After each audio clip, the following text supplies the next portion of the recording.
और चलिए अब हम अगली खबर की तरफ रुख करेंगे और अगली खबर जो है वो महाकुंभ से जुड़ी हुई है। और देखिए महाकुंभ में सियासत से अब बात जो हट करके है वो हम महापर्व की करने जा रहे हैं, जिसका बस सिर्फ चंद घंटों के बाद ही आगाज होने वाला है। जी हां, हम बात कर रहे हैं प्रयागराज में शुरू होने वाले महाकुंभ की। प्रयागराज से दुनिया सनातन की वो तस्वीर देखने वाली है जो अविश्वसनीय है, अकल्पनीय होगी, क्योंकि चंद घंटों बाद संगम नगरी में महाकुंभ की शुरुआत हो जाएगी। महाकुंभ की तैयारियां पूरी हो चुकी हैं। महाकुंभ मेला परिसर सज धज करके तैयार है। 40 करोड़ श्रद्धालुओं के आने का अनुमान यहां पर लगाया गया है और ऐसे में महाकुंभ को अभेद्य बनाने के लिए धरती, आसमान और पानी हर जगह से जो है फुल प्रूफ गारंटी के तौर पर सुरक्षा दी जा रही है। महाकुंभ, जिसे पहले पूर्ण कुंभ कहा जाता था, हर 12 साल में एक बार आयोजित होता है। दुनिया भर से श्रद्धालु के पहुंचने का सिलसिला यहां पर जारी है। हर किसी के दिल में यही विश्वास है कि महाकुंभ की धरती से उन्हें मोक्ष की प्राप्ति होगी। तो देखिए यहाँ पर महाकुंभ के रंग दुनिया को अपनी तरफ आकर्षित कर रहे हैं। इन 4 तस्वीरों के जरिए आपको कुछ ऐसे ही रंग हम दिखाने की कोशिश कर रहे हैं। ये देखिए, ये 4 तस्वीरें हैं। महाकुंभ का बस अब कुछ ही घंटों में आगाज होने जा रहा है। श्रद्धा के इस महापर्व पर देश दुनिया से लोग पहुंच रहे हैं। साधु संतों का जमावड़ा लगातार प्रयागराज में जारी है और आने वाले दिनों में संगम नगरी की ये धरती सनातन की वो तस्वीर दिखाने वाली है जिसे देख दुनिया अचंभित हो जाएगी। 50 करोड़ श्रद्धालुओं के महाकुंभ में आने का अनुमान है, तो इसको लेकर के सुरक्षा के भी चाक चौबंद इंतजाम किए गए हैं। सुरक्षा कर्मी चप्पे चप्पे पर अपनी मुस्तैदी से यहां आने वाले लोगों को सुरक्षा का भाव दे रहे हैं। तो आने वाले दिनों में प्रयागराज में श्रद्धा का वो सैलाब बहने वाला है जिसे दुनिया प्रणाम करेगी। और देखिए महाकुंभ में श्रद्धालुओं के पहुंचने का सिलसिला जारी है। कपकपाती ठंड ने श्रद्धालुओं का जोश थोड़ा सा भी यहां पर कम नहीं होने दिया है। महाकुंभ की तैयारियों और आस्था के इस महापर्व के बारे में लोगों का क्या कुछ कहना है, पहले हम आपको वो सुनाते हैं। मेरा भतीजा लाया है मावजी भाई, बहुत 1100 आदमी हम साथ में आए हैं। हम लोग अभी त्रिवेणी संगम देख के आए हैं, बहुत अच्छा लगा। और वो डिफरेंट टाइप का जो अखड़ा है वो देख के आए हैं, बहुत अच्छा लगा। ये थोड़ा और भी ज्यादा बड़ा है, हाँ सिस्टमेटिक है, लोग बहुत ज्यादा है। उज्जैन में इतना भीड़ नहीं था, इधर भीड़ बहुत ज्यादा है। पंजाब से आए हैं, हमें बहुत अच्छा लगा यहाँ पे आके। आपका ये फंक्शन हमने पहली बार देखा जिंदगी में। हम कहते हैं हर साल आएंगे, हर साल हमारा आने का आक्रमण होगा। बोले सोनेहाल। हमारा जो ग्रुप है, इस ग्रुप का नाम है विरसा मलवई गिद्दा फ्रॉम पटियाला। जयकारा वीर बजरंगे, हर हर महादेव। इनके दर्शन करने मात्र से कल्याण हो जाते हैं। प्रयागराज है, महान पुरुष सभी आए हुए हैं इसमें।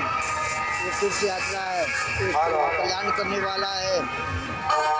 12 साल में एक बार आता है और अब की महायोग बताए हैं, इसलिए इनके दर्शन करने वाले कल्याण होता है। बड़ा पंचायत बड़े उदासीन अखाड़े की आज पेशवाई निकल रही है, जिसमें सभी संत बार बार से आए हुए हैं और बड़ी धूमधाम से आज अपनी पेशवाई निकाल रहे हैं, जिसमें बाहर से विदेश से सब लोग आए। आज भव्य कुंभ योगी जी करा रहे हैं, बहुत ही अच्छा लग रहा है हमको।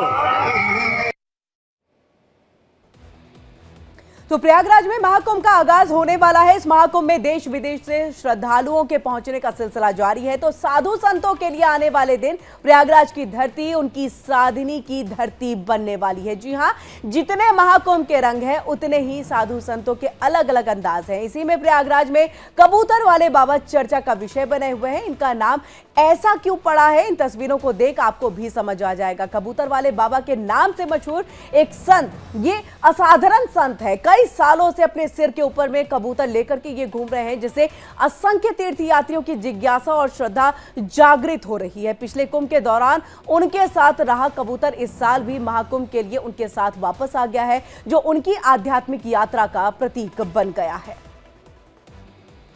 तो महाकुंभ किस तरह से पूरी दुनिया में डंका बजा रहा है, इसकी एक और तस्वीर हम आपको दिखाते हैं। देखिए, ये एप्पल के सह संस्थापक स्टीव जॉब्स की पत्नी लॉरेन पॉवेल जॉब्स आध्यात्मिक की खोज में भारत की यात्रा पर हैं। एप्पल के सह संस्थापक स्टीव जॉब्स की पत्नी लॉरेन पॉवेल जॉब्स महाकुंभ में 10 दिनों तक कल्पवास में रहेंगी और निरंजनी अखाड़े के आचार्य महामंडलेश्वर स्वामी कैलाशानंद गिरी के शिविर में ही ये रहेंगी। इस दौरान वे सनातन से प्रभावित पॉवेल शिविर में योग, ध्यान और आध्यात्म चर्चाओं में भाग लेंगी। लॉरेन महाकुंभ में संगम में डुबकी भी लगाएंगी और कल्पवास करते हुए साधु संतों की संगत में सनातन धर्म, आध्यात्मिकता और भारतीय संस्कृति के बारे में जानेंगी। लॉरेन का महाकुंभ में पहुंचना सनातन की संस्कृति को बताने वाला है, जो पूरी दुनिया को अपनी ओर आकर्षित कर रहा है। तो ऐसे में देखिए, प्रयागराज में महाकुंभ की तैयारियों के बीच सुरक्षा के मद्देनजर बोट क्लब की तरफ से एक मॉक ड्रिल का आयोजन भी किया गया है। मॉक ड्रिल में UP police, NSG, ATS, NDRF, water guard की टीमों ने हिस्सा लिया है। मॉक ड्रिल में दिखाया गया है कि कैसे आतंकवादियों ने बोट क्लब को अपने कब्जे में लिया और उसके बाद एनएसजी, यूपी पुलिस, एटीएस ने तत्काल कार्रवाई करते हुए बोट क्लब की घेराबंदी करके बंधक बनाए गए लोगों को बाहर निकाल दिया है। इस मॉक ड्रिल का जो उद्देश्य था वो संभावित आतंकी खतरों से निपटने में सुरक्षा एजेंसियों की तैयारियों और उनके समन्वयता को देखना था। मॉक ड्रिल की सफलता ने यात्रियों की सुरक्षा सुनिश्चित करने के लिए सुरक्षा बलों की सतर्कता और तत्परता के बारे में बताया है। महाकुंभ का ये आयोजन 12 साल के बाद किया जा रहा है और इस आयोजन में 50 करोड़ से ज्यादा श्रद्धालुओं के आने की उम्मीद है। और ऐसे में देखिए, महाकुंभ के दौरान श्रद्धालु पवित्र स्नान करने के लिए संगम पर इकट्ठा होंगे और ऐसे में किसी भी तरह के खतरे का सामना श्रद्धालुओं को ना करना पड़े, इसके लिए सुरक्षा में तैनात सुरक्षा बल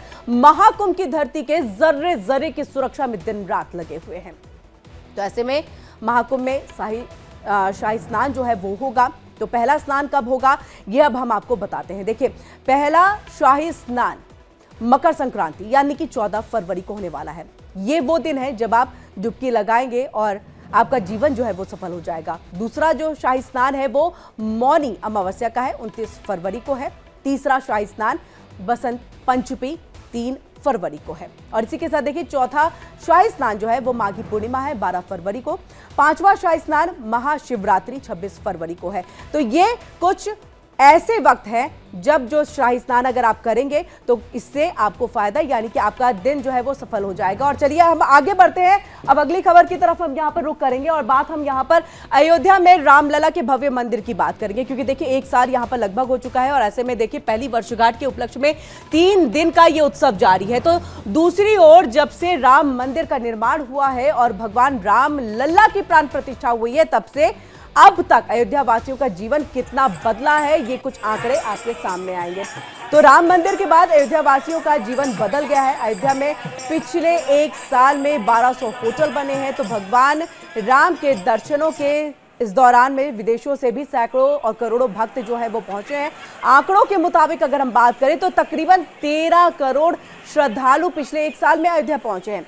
लोगों से जब इस बारे में पूछा गया तो हर कोई यही कह रहा है कि राम जी की कृपा बरस रही है और ऐसे में देखिए उनके यहाँ धन धान्य भी बरस रहा है। तो अब आपको एक आंकड़ा जो है वो अयोध्या का हम बताते हैं, जिसे देख आपको ये समझ आ जाएगा कि क्यों अयोध्या वाले कह रहे हैं सब राम जी की कृपा है।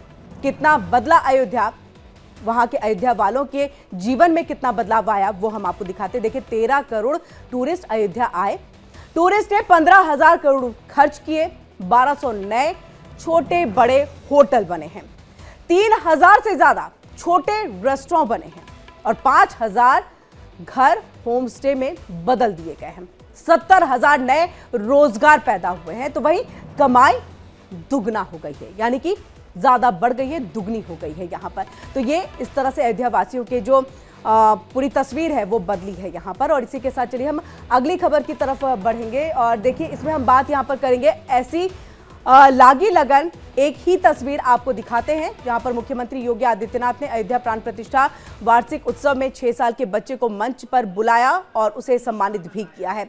इस बच्चे की भगवान राम को लेकर के आस्था और प्रेम जब हम आपको बताएंगे तो आप भी हैरान रह जाएंगे। सीएम योगी के साथ मंच पर मौजूद ये बच्चा, जिसका नाम मोहब्बत है, पंजाब के पाकिस्तान बॉर्डर से शेख फाजिल जिले के अबोहार कस्बे का रहने वाला है।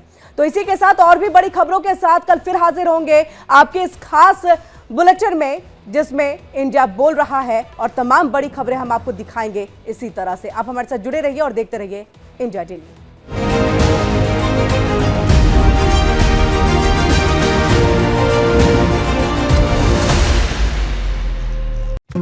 Diwali. Diwali is a festival lit with sharing. And some gifts aren't given, they are expressed. No way! I love it. Because you deserve the best seat in the house. Where did it go? Mom, have you seen my straightener? No. Go check the living room.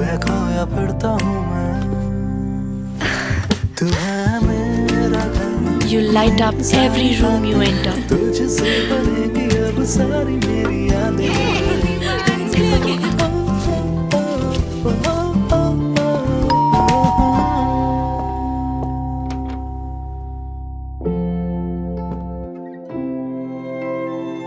So your friends can taste the love in your food.